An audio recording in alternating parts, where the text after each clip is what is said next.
तो आज हम बात करेंगे शक्ति के एक ऐसे नियम की जो सुनने में तो बड़ा सीधा साधा लगता है, पर असल में बहुत गहरा और कह सकते हैं खतरनाक भी है।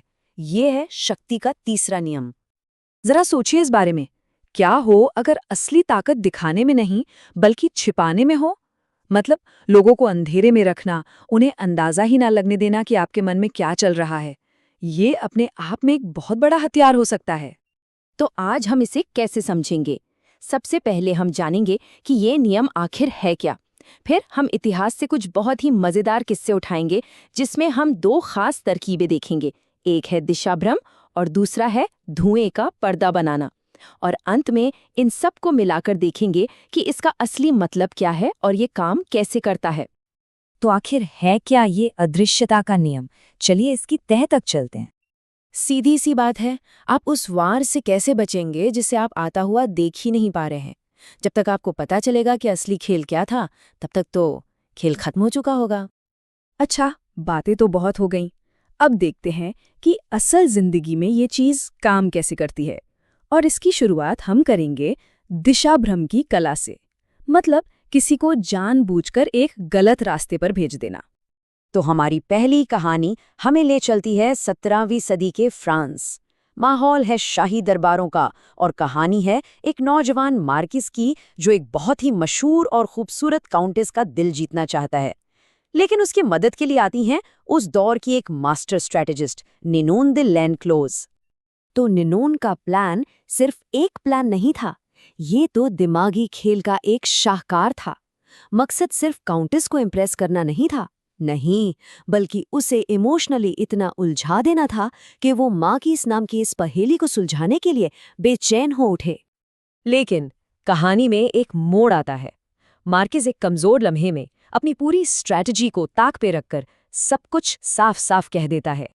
और बस जैसे ही उसने अपने दिल की बात और अपने इरादे जाहिर किए, सारा खेल खत्म, सारा जादू टूट गया।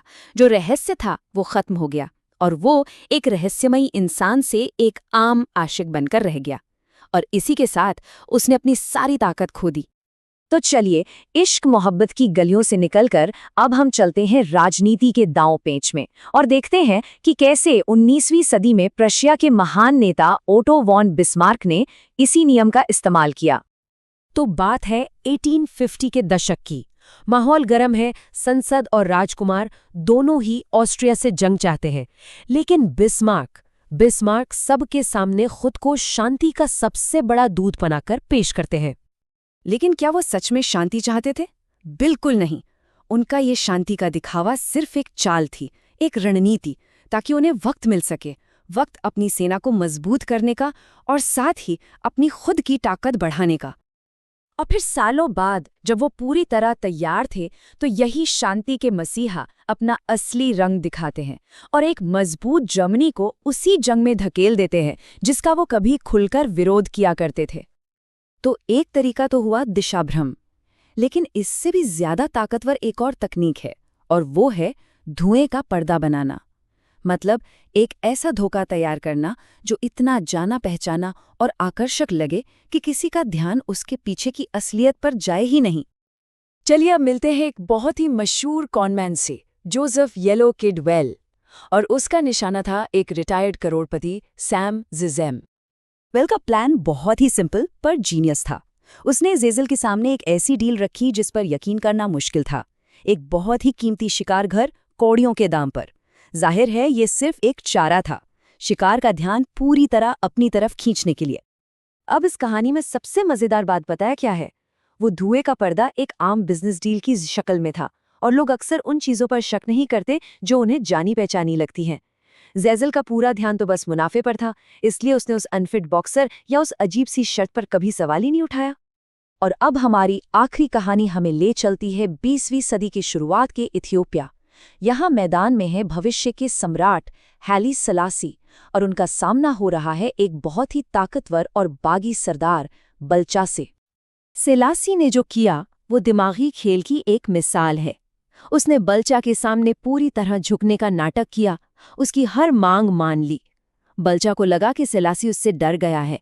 लेकिन जिस वक्त बल्चा दावत और अपनी जीत के नशे में चूर था, सेलासी के लोग चुपचाप उसकी पूरी सेना के हथियार खरीद रहे थे।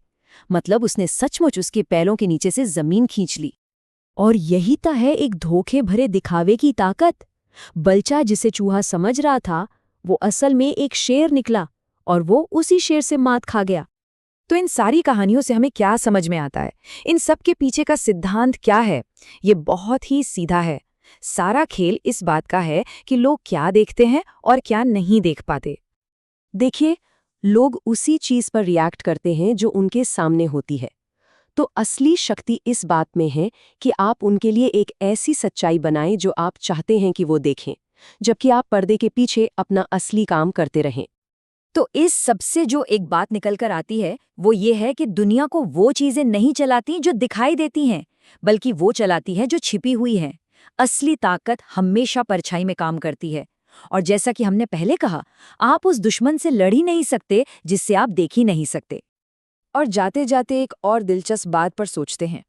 शायद ये नियम सिर्फ इसलिए कामयाब नहीं है कि धोखा देने वाला बहुत होशियार है, बल्कि शायद इसलिए भी है कि हम इंसान कहीं ना कहीं धोखा खाना चाहते हैं।